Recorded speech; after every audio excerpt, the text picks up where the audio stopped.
Voilà. Donc plus ça compote, plus Mieux c'est c'est, mijoté, voilà, mieux c'est, voilà. évidemment. Voilà, vous laissez compoter tout doucement. Pendant ce temps, l'intérêt aussi, c'est de préparer vos tomates. Donc ça, tout simplement avec une cuillère pour les vider. Voilà, pas plus simple. Alors je choisis quand même comme tomate, là, comme je disais tout à l'heure, soit la cœur de bœuf, soit la noire de Crimée, qui sont des tomates qui cuisent un petit peu à l'intérieur. Alors surtout, ce qu'il faut, c'est bien garder à l'intérieur de vos tomates que l'on mixera ensuite pour cuire vos tomates dans le plat. C'est juste Voilà. un des plus grands plats au monde, ça, quand même. Ouais, mais c'est rare de le farcir qu'au bœuf. Hein. Parfois, Oui. on mélange les viandes. Alors une fois que votre bœuf est bien compoté, moi je rajoute un petit peu de mie de pain trempé dans le lait, hein, pour que ça absorbe un petit peu toute l'humidité. Voilà. Et puis, je rajoute, une fois que ça a bien compoté, un petit peu de parmesan en poudre, voilà, qui va lier un petit peu la viande.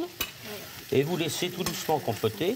Et en fin de cuisson, vous ajoutez un petit peu de persil. Tout le monde Voilà. régale, Un petit peu de persil haché. Ouais. Ils sont tous en train de manger. Personne Ouais. Si, on écoute du Et puis, persil. non, je plaisante. Et puis j'ajoute un petit peu dedans, il y en a qui mettent des petits raisins. Là, je mets des petits pignons de pain, moi, dedans, dans la farce. Voilà. Et vous laissez, et ça va très vite, hein, vous laissez compoter pendant une dizaine de minutes, ça suffit. Hein. C'est vrai, Donc, c'est pas. c'est une farce un peu à l'italienne, quoi. Voilà, quand même, c'est hein. pas très appétissant, comme ça, vue d'œil, vous voyez, ça donne ceci. Voilà. Alors, ce qu'il faut, lorsque vous avez vidé vos tomates, c'est mettre un petit peu de sel dedans pour, vous voyez, regardez, pour que l'eau. Voilà, pour bien les dégorger. Hein. Voilà. Alors ensuite, moi, ce que je fais, je mets un petit peu de riz dans le plat, au fond du plat, un peu de riz qui est blanchi, et que je mets avec un petit peu de bouillon du consommé du départ.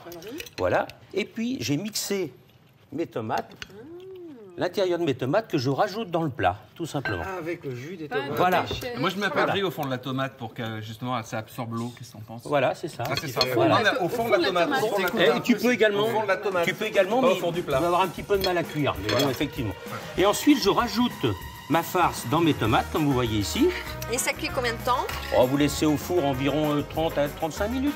Faut pas- comme la viande est déjà cuite, c'est pas la peine de la Moi, laisser je trop conseille de les longtemps. manger tièdes.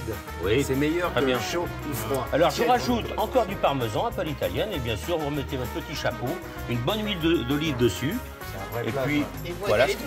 Voilà. Ok, on retrouve Tout à cette fait. recette sur notre site Il y a pas internet. plus simple, hein. Demain, très joli témoignage d'une jeune maman qui s'appelle Regardez. Sandra Colander et qui a écrit un livre Voilà. à propos de son petit garçon qui est atteint d'un handicap. Et elle décrit son quotidien de maman effondrée par le